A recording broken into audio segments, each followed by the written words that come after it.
त्याच्यात असं म्हटलं की शासन धोरणानुसार रुग्णालयीन औषधाच्या साठ्याच्या नियमितरित्या तपासणी होणे आवश्यक आहे, परंतु या धोरणाची काटेकोरपणे अंमलबजावणी होत नसल्याची बाब संस्थेच्या अधिकच्या तपासात दिसून येत आहे.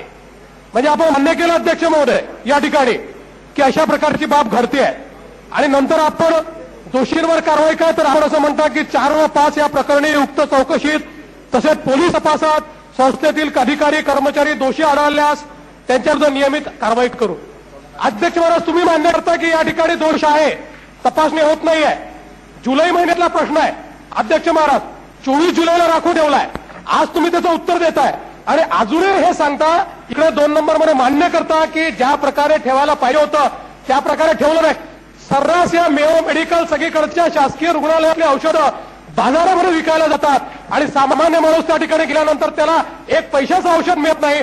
आणि 24 जुलैला राखून ठेवलेल्या प्रश्नात आजही अध्यक्ष महाराज मान्य करून की या ठिकाणी गडबड आहे, घोटाळा आहे हे मान्य करून देखील उत्तरामध्ये असं सांगितलं जातं. म्हणून या उत्तराला माझी हरकत आहे अध्यक्ष महाराज, हे उत्तर सुधारलं पाहिजे असं माझं मत आहे अध्यक्ष महाराज.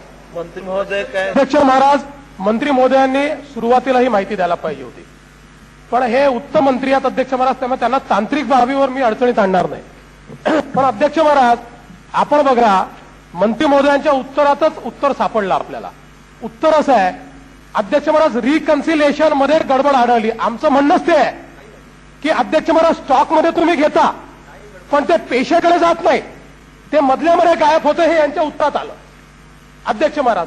आणि म्हणून आमची मागणी तीच आहे, तुम्ही बाहेरच्या माणसांवर कारवाई केली, उत्तम केलं, तुमचं अभिनंदन. पण हे जे आतमध्ये किडे बसले आहेत की जे अशा प्रकारे विक्री करतात, स्टॉकमध्ये घेतात आणि त्याच्यानंतर रिकन्सिलेशन करत नाही. स्टॉकमध्ये घेणं सोपी आहे, रिकन्सिलेशनच महत्वाचं आहे.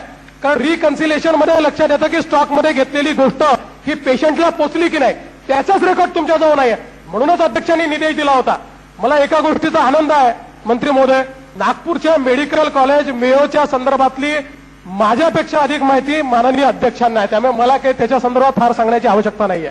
आणि म्हणून तुमच्यासारख्या मंत्र्यांकडनं माझी अपेक्षा ही आहे, पेशंट म्हणून नव्हे, गैरसमज होईल, पेशंट म्हणून नव्हे, खरी गोष्ट आहे. आणि म्हणून तुमच्यासारख्या मंत्र्याकडनं माझी अपेक्षा ही आहे की हे जे अधिकारी किंवा कर्मचारी या स्टॉक रजिस्टर मध्ये या रिकन्सिलेशन मध्ये गडबड घोटाळे करतात यांच्यावर जर कडक कारवाई आपण केली नाही तर पुढच्या काळात देखील हेच होत राहील. म्हणून जशी बाहेरच्या लोकांवर तुम्ही कारवाई केली तशी यांच्यावर देखील झाली पाहिजे. अध्यक्ष संदर्भात अध्यक्ष महाराज या सभागृहामध्ये दर अधिवेशनामध्ये असं आपण सगळे मिळून ठरवतो अध्यक्ष महाराज की पुढच्या अधिवेशनात तरी आपण एक अहवाल चर्चेला घेऊ. आपली संमती आहे. माननीय संसदीय कार्यमंत्र्यांनी 4-10 वेळा घोषणा केली आहे घेऊ. कालही एका अशाच बाबीवर ते उभे राहून म्हणाले की आता आपण ठरवलेलं आहे. मग नेमके अडचण कुठे अध्यक्ष महाराज हे तरी कळलं पाहिजे. प्रत्येक अधिवेशनात आपण तेच ठरवायचं आणि ती चर्चा येऊ नये. म्हणून अध्यक्ष महाराज आपण या संदर्भात कडक अशा प्रकारचे निर्देश द्यावे अशी माझी विनंती आहे. अध्यक्ष महाराज, नागपूर महानगरपालिकेच्या हद्दीत जे सफाई कर्मचारी महानगरपालिकेत काम करतात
त्याच्यात असं म्हटलं की शासन धोरणानुसार रुग्णालयीन औषधाच्या साठ्याच्या नियमितरित्या तपासणी होणे आवश्यक आहे, परंतु या धोरणाची काटेकोरपणे अंमलबजावणी होत नसल्याची बाब संस्थेच्या अधिकच्या तपासात दिसून येत आहे.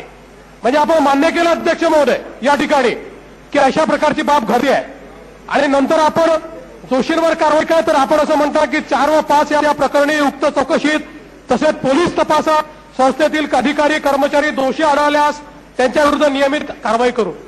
अध्यक्ष महाराज तुम्ही मान्य करता की या ठिकाणी दोष आहे, तपासणी होत नाहीये.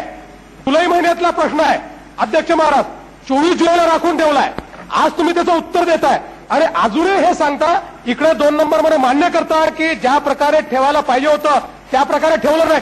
सर्रास या मेयो मेडिकल सगळीकडच्या शासकीय रुग्णालयातले औषधं बाजारामध्ये विकायला जातात आणि सामान्य माणूस त्या ठिकाणी गेल्यानंतर त्याला एक पैशाचं औषध मिळत नाही. आणि 24 जुलैला राखून ठेवलेल्या प्रश्नात आजही अध्यक्ष महाराज मान्य करून की या ठिकाणी गडबड आहे, घोटाळा आहे हे मान्य करून देखील उत्तरामध्ये असं सांगितलं जातं. म्हणून या उत्तराला माझी हरकत आहे अध्यक्ष महाराज, हे उत्तर सुधारलं पाहिजे असं माझं मत आहे अध्यक्ष महाराज. मंत्री महोदय काय अध्यक्ष महाराज, मंत्री महोदयांनी सुरुवातीला माहिती द्यायला पाहिजे होती, पण हे उत्तम मंत्री अध्यक्ष महाराज, त्यामुळे त्यांना तांत्रिक बाबीवर मी अडचणीत आणणार नाही. पण अध्यक्ष महाराज आपण बघा, मंत्री महोदयांच्या उत्तरातच उत्तर सापडलं आपल्याला.